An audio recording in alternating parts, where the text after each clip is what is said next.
ನಮಸ್ಕಾರ. ನ್ಯೂಸ್ 26ಗೆ ಸ್ವಾಗತ. ವಿಜಯಪುರ ಜಿಲ್ಲೆ ಮುದ್ದೇಬಿಹಾಳ ತಾಲೂಕಿನ ಜಟ್ಟಗಿ ತಾಂಡಾ ಗ್ರಾಮದ ನೌಕಾಪಡೆಯ ನಿವೃತ್ತ ಯೋಧ ಸತೀಶ್ ಆರ್ ನಾಯ್ಕ್ ರವರಿಗೆ 19/2/2026 ಗುರುವಾರದಂದು ಅದ್ದೂರಿ ಸ್ವಾಗತ ಮೆರವಣಿಗೆಯನ್ನ ಹಮ್ಮಿಕೊಳ್ಳಲಾಗಿತ್ತು.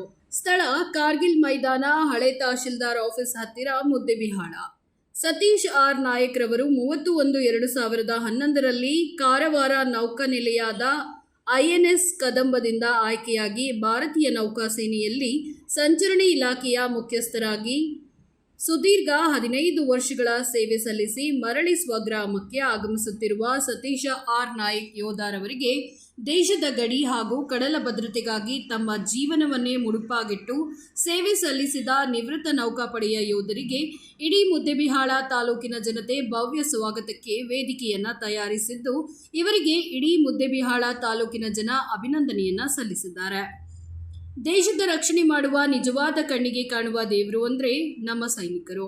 ನಿಮ್ಮ ನಿವೃತ್ತಿ ಜೀವನವು ಸುಖ, ಶಾಂತಿ ಮತ್ತು ಸಂತೋಷದಿಂದ ಕೂಡಿರಲಿ ಅಂತ ಆಶಿಸುತ್ತಾ ಫೆಬ್ರವರಿ 19 ಗುರುವಾರ ಮಧ್ಯಾಹ್ನ 3 ಗಂಟೆಗೆ ತೆರೆದ ವಾಹನದಲ್ಲಿ ನಿವೃತ್ತ ಯೋಧರ ಮೆರವಣಿಗೆ ನಡೆಯಲಿದ್ದು, ಮಾರ್ಗ ಬಂಜಾರಾ ಹನುಮಾನ್ ದೇವಸ್ಥಾನದಿಂದ ಶಿವಾಜಿ ವೃತ್ತ, ಬಸವೇಶ್ವರದಿಂದ ಕಾರ್ಗಿಲ್ ಮೈದಾನದವರೆಗೆ. ಈ ಸಭೆಗೆ ಜಟ್ಟಗಿ ತಾಂಡಾದ ಜನತೆ ಹಾಗೂ ಮಾಜಿ ಸೈನಿಕರ ಸಂಘ ಮುದ್ದೇಬಿಹಾಳ ಮತ್ತು ಪಟ್ಟಣದ ವೀರ ಯೋಧ ಸ್ಮಾರಕ ಸಮಿತಿ ಮುಖಂಡರು ಸಹಕಾರವನ್ನ ನೀಡಲಿದ್ದಾರೆ. ಅವರಿಗೆ ಮುದ್ದೇಬಿಹಾಳ ಪಟ್ಟಣದ ಗ್ರಾಮಸ್ಥರಿಂದ, ಸ್ನೇಹಿತರಿಂದ ಮತ್ತು ಸಾರ್ವಜನಿಕರಿಂದ ನಿವೃತ್ತ ಯೋಧರಿಗೆ ಅದ್ದೂರಿ ಸ್ವಾಗತವನ್ನ ನೀಡಲಾಗುತ್ತದೆ. ದೇಶಭಕ್ತಿಯ ಜಯಘೋಷಗಳನ್ನ ಕೂಗುತ್ತಾ ಯೋಧರನ್ನ ಬರಮಾಡಿಕೊಳ್ಳಲಾಗುತ್ತೆ. ಯೋಧರು ಊರಿಗೆ ಆಗಮಿಸಿದ್ದಾಗ ಮೆರವಣಿಗೆಯೊಂದಿಗೆ ದೇಶಭಕ್ತಿ ಗೀತೆ ಮೂಲಕ ಗೌರವವನ್ನ ಸೂಚಿಸಲಾಗುತ್ತೆ.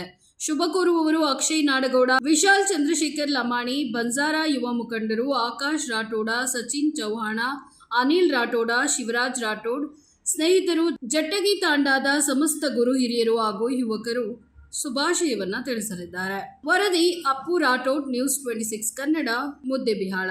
ಇದಾಗಿತ್ತು ಲೇಟೆಸ್ಟ್ ಅಪ್ಡೇಟ್ಸ್. ಇನ್ನಷ್ಟು ಸುದ್ದಿಗಾಗಿ ನೋಡ್ತಾ ಇರಿ ನ್ಯೂಸ್ 26 ಕನ್ನಡ. ನಾವು ನಿಮ್ಮೊಂದಿಗೆ.